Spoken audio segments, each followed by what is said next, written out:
नमस्कार मित्रांनो, सर्वांचा प्रचार करून झालेला असतो, परंतु जो तटस्थ मतदार असतो किंवा ज्याला कोणाचीही लाचारी गुलामी स्वीकारायची नसते, जो स्वतंत्र आहे आणि ज्याला स्वतंत्रपणे बाणेदारपणेच मतदान करायचं असतं, अशा मतदाराला सुद्धा शेवटच्या क्षणी गळाला लावण्याचे काम किंवा त्याला लाच देण्याचं काम किंवा त्याला प्रेशर खाली आणण्याचं काम, दबावाखाली आणण्याचं काम आणि त्याचं जी काही निर्णय प्रक्रिया त्यांनी केलेली असते त्याला प्रभावित करण्याचं काम शेवटच्या दिवशी शेवटच्या काही मिनिटांमध्ये लोक करतात आणि त्याच्यासाठी एक रणनीती ते वापरतात।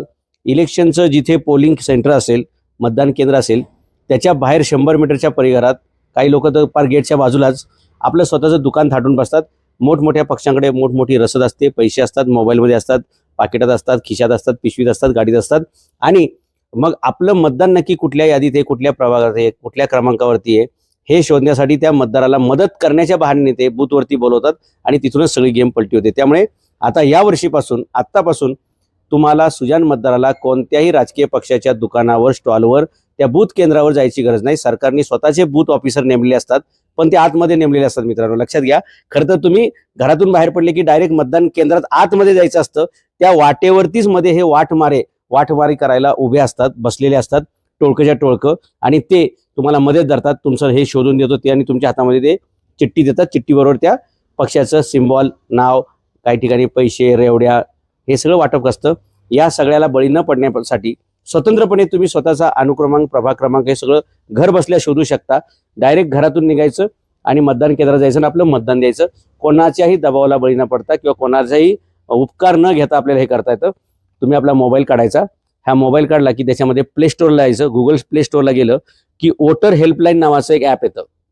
हे सरकारचं आहे, गव्हर्नमेंट ऑफ इंडियाचं, इलेक्शन कमिशन ऑफ इंडियाचं आहे। वोटर हेल्पलाईन नावाचं ॲप आहे, प्ले स्टोअरवर ते डाउनलोड करायचं।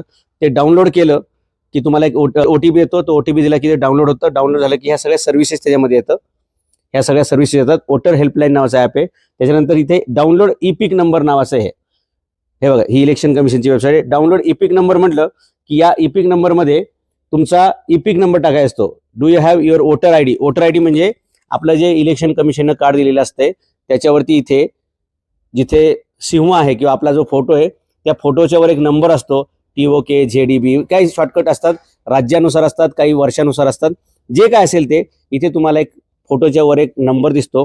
तो नंबर इपिक नंबर म्हणतात त्याला, म्हणजे युनिक आयडेंटिटी नंबर असतो तो इथे टाकला, हा इथे टाकला की पुढे तुम्हाला त्या इपिक नंबरनुसार इथे इपिक नंबर टाकला की इथे तुमचं स्टेट टाकायचं। ते टाकलं की तुम्हाला डायरेक्टली तुमच्या या मतदान कार्डची झेरॉक्सच प्रिंट कॉपी सारखंच तिथे येतं। त्याच्यात तुमचा सिरियल नंबर, प्रभाग क्रमांक, अनुक्रमांक आणि